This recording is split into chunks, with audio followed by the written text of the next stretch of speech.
This is a new episode of By the Numbers with me, Thorin. This is your other host, MonteCristo. And we talk about fantasy League of Legends, not like the chances of, Fnatic being better than SK Telecom 2013, not that sort of fantasy. Fantasy in the American sense, where due to their almost like pilgrim-esque aversion to all vices such as gambling, they found a way to just like put one level of abstraction between themselves and gambling and go, oh, it's just fantasy. But the money I win is definitely real, right? Yep, absolutely real then. Okay then, that's fine. It's not gambling. Okay, so this is about fantasy esports. So in this world, normally we do a bunch of regions, but can't do LPL, despite the fact we did that recently, because there's only the final there. And LCK, the playoff system there, is only one match at a time. So that leaves us entirely within the Western realms. And so we've got NA and EU LCS. It's the best, mate. So, actually, as we start, do you have any big wins or anything that we have to mention from before? Not this week, unfortunately. Maybe next week. We'll have to play another head-to-head this week, Thorin. One thing I've actually found a bit weird is that the actual contest, I hadn't noticed this before because I only used to enter like one or two contests. But if I get like a good roster now, I sometimes just enter into like four that are the same, because I think if it's good, then in theory it should win. I've actually noticed it can be super variable which contest you're in as to whether you win or not, because obviously depending on who else enters it. Like sometimes I had ones where I won like quite a lot out of one, and then the same roster was in a different contest and I like didn't even come close to winning. I've had some really weird anomalies in that particular sense. I mean, admittedly, I have loaded up teams with like Team Liquid players and stuff, so it's unreal. I get baited every time, dude. Every time someone's like really good value and the points are crazy, I'm like, these fools, what an oversight. I shall surely get rich off them. Oh no, the house wins as always. I mean, there isn't even a house in this particular scenario, but whatever, they just bait me into it basically. So I actually am just the guy who goes out in the woods and I'm like, oh, look, a picnic basket just laid on its own out in the open. I will surely enjoy this.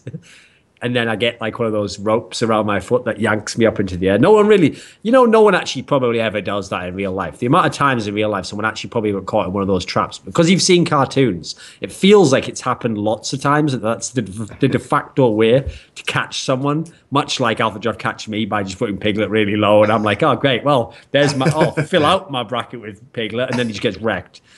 So anyway, we'll start in Europe, as we always do. This is obviously we can't start in Europe. We can't start in Europe. So the contests this week are for the third and fourth matches together, and then the grand finals together. So it's actually one European and one NA match, and one NA match and one European match for the grand finals. And then also they'll have all four matches together too for further contests, which is the ones that so we'll break them down. Play. So we'll do the finals first, then the third places, and then we'll do the multi altogether. So when we're talking about only the final, obviously, first of all, we have to do like the form guide. Who is going to win the EU LCS final? Fnatic. Is that easy? I think it is actually that easy. Given their total destruction of Unicorns of Love this past week, I think that it's probably a 3-1 win for Fnatic. It's kind of hard to imagine them losing given their current form. So it's not the case that anything about the Origin HK match gave you extra hope that maybe something can happen? Not really. Origin? I think it was just really quite dominant from Fnatic. I wouldn't really say that there was anything in particular that made me think that Origin is going to do well against this team. They are simply much better. So obviously the problem, which we always get to when we talk about this topic of Fnatic, is that because they've never lost a game, the storyline's the same every time.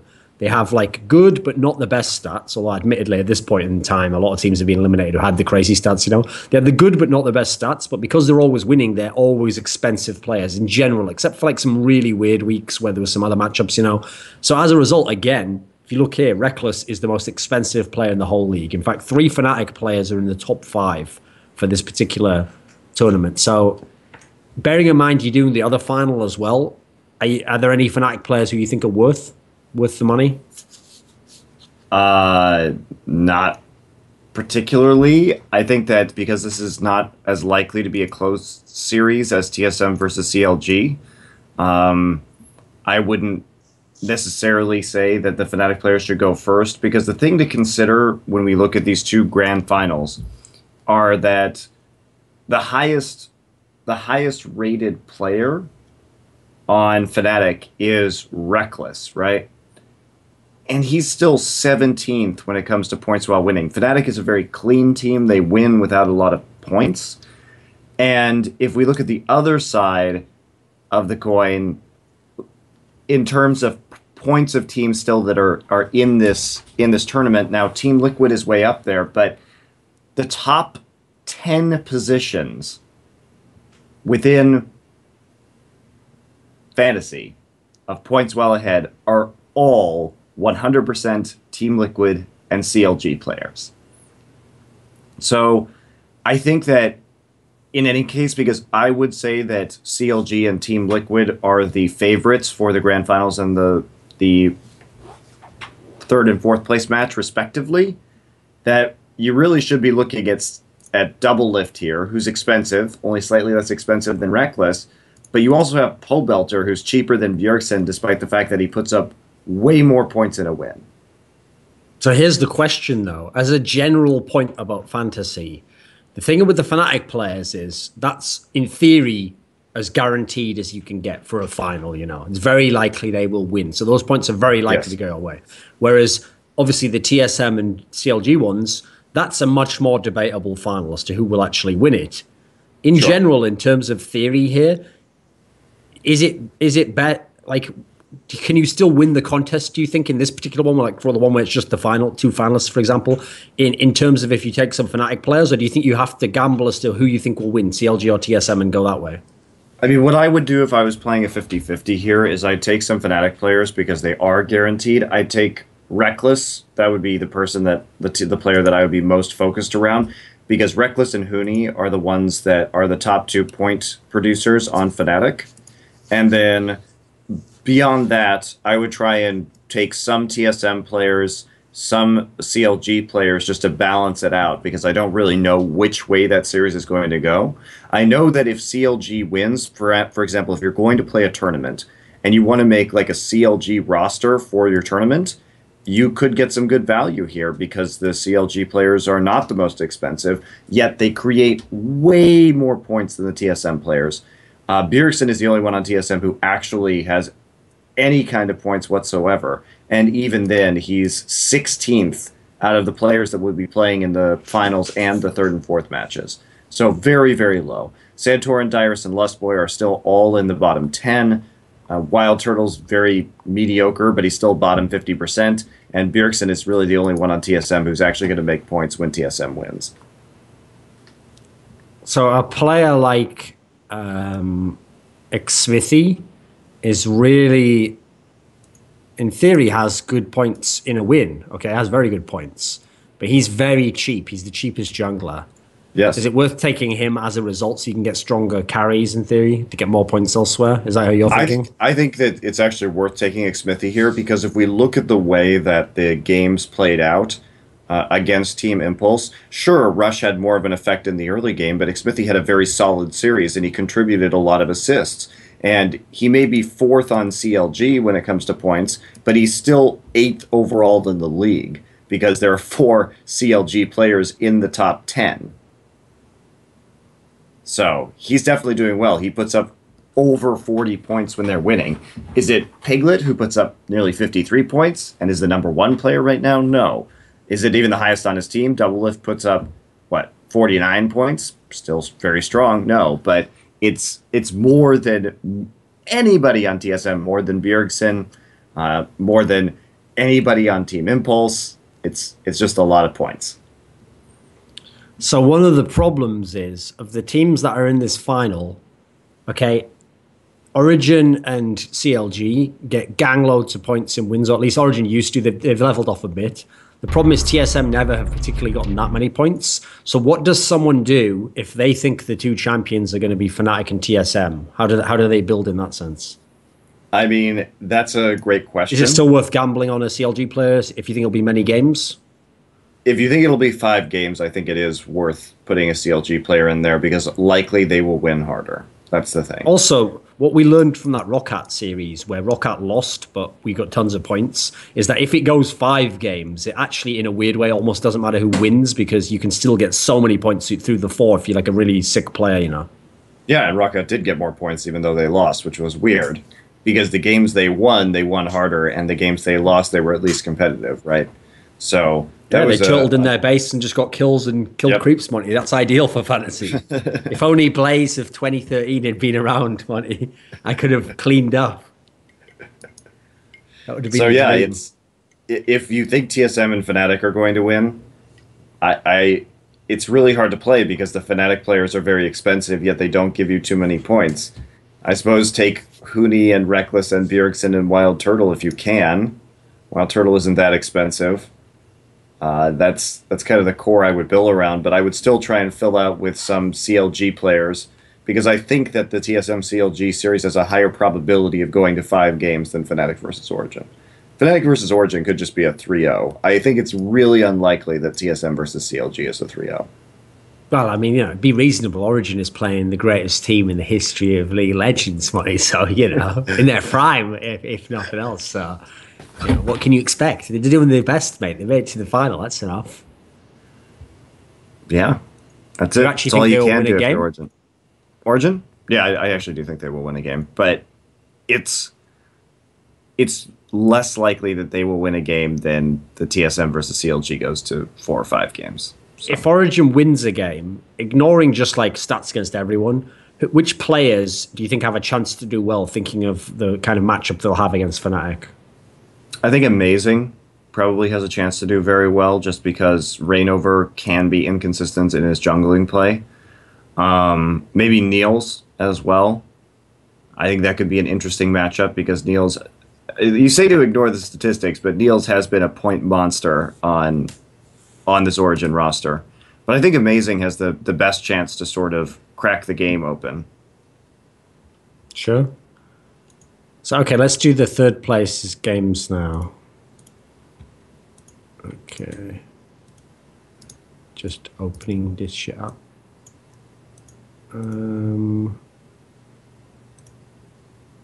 Right, so obviously it's Unicorns of Love versus H2K and Tip versus Team Liquid. So who's going to win out of Unicorns of Love, H2K?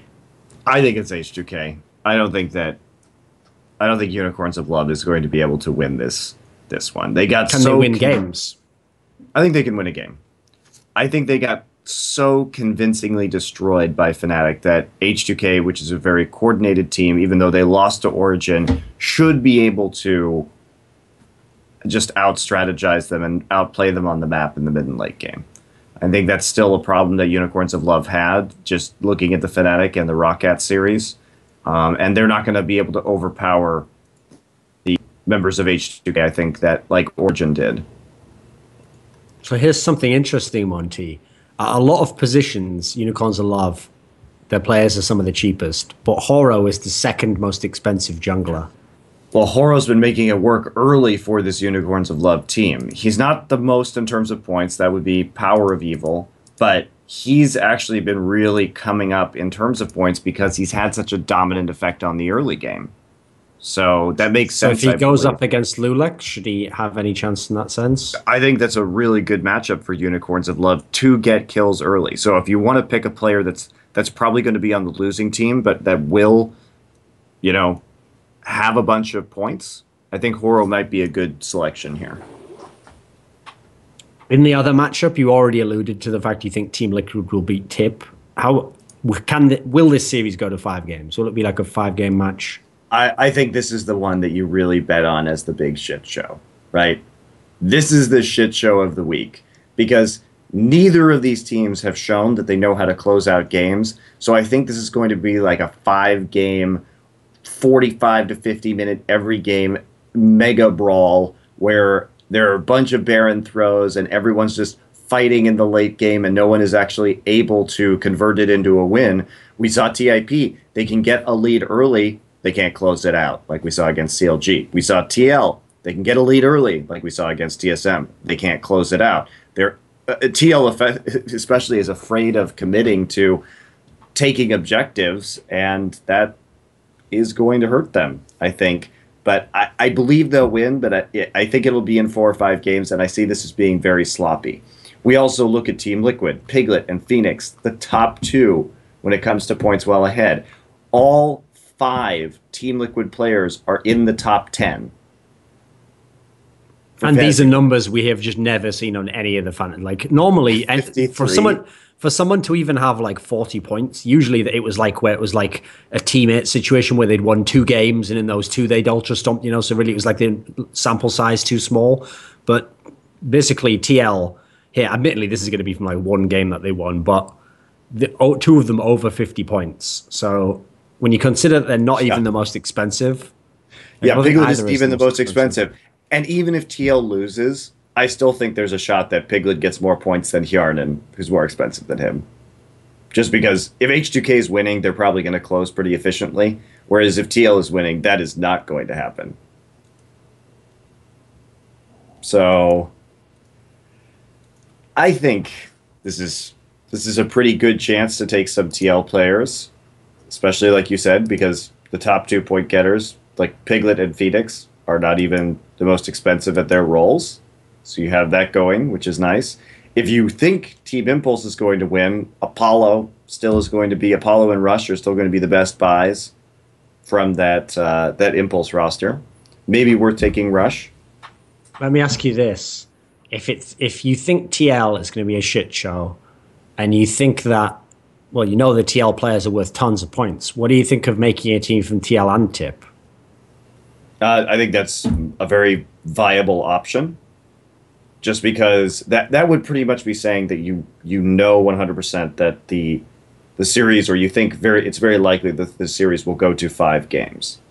I think it is. So you could, in fact, build rosters like that would be, I think, more value than the H2K Unicorns of Love. But H2K has been putting up better numbers. Hjarnan and Ryu are doing well. They get 35 about points a game on average. So you might want to throw Hjarnan and Ryu in there if you can, but they're also the most expensive players at their position, so the value just might not be there. So yeah, I'd say a Tip TL roster could be very successful. I would do that more for a tournament setting. For a half will win, I don't think I'd put all my eggs in that basket.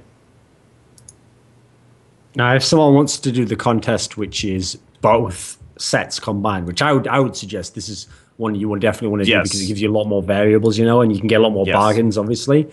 Yes. Summing together what we've had so far, the 2 teams you're going to prioritize is going to be TL and CLG. You're going to get as many of them as you can, right? They are just so overwhelming in terms of their points that I would say TL and CLG, and Xmithie is the cheapest jungler, in spite of the fact that if CLG wins, he's 8th in the league. 8th out of all the players, I should say, remaining in LCS. So there's some insane value around Xmithie here, probably. There's also some really good value around Double Lift.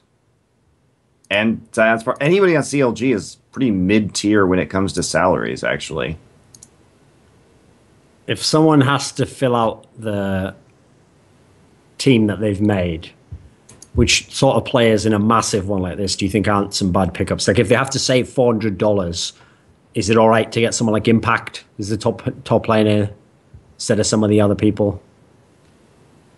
Impact, yeah, I think Impact is pretty solid. He's up there when it comes to points as a top laner. As a top, he's 3rd behind Quas and Soaz. So yeah, I think that would be a pretty good value pickup, especially if that Impulse Team Liquid set goes to 3 games. Impact's pretty cheap here. It was worth pointing out that actually in the last series when they played TSM, it seemed like Quas had an uncharacteristically poor overall performance as well, so maybe his form isn't the best at the moment. That is true. He did have a very poor performance against TSM. So let me ask you. Impact is actually 4th among tops, sorry, out of these 8 teams. So he's middle when it comes to fantasy. He's behind Zion, Quas, Zion, and so as. Here's an example of where real world analysis can enter the fantasy realm, Monty.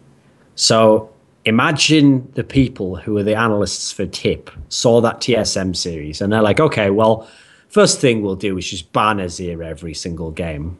What does that affect the likelihood of FeniX having good points? It does. It does. But I think that FeniX has enough reserve champions. I mean, it's not like his Lulu was spectacular, but it's pretty easy to play Lulu and at least help your team in some sense because she's more of a supportive utility champion. I don't think the Azir ban should hurt Liquid too much because remember that FeniX is also going up against Gate, who is this he plays Azir new well. mid laner. He's a brand new rookie. He does play Azir, but he has to go up. When we saw him go up against Pobelter, it wasn't. Pobelter pretty much destroyed him. So I think that we should see FeniX handling Gate since he's a rookie relatively easily. So I'm not sure that the champion will matter as much in that particular instance.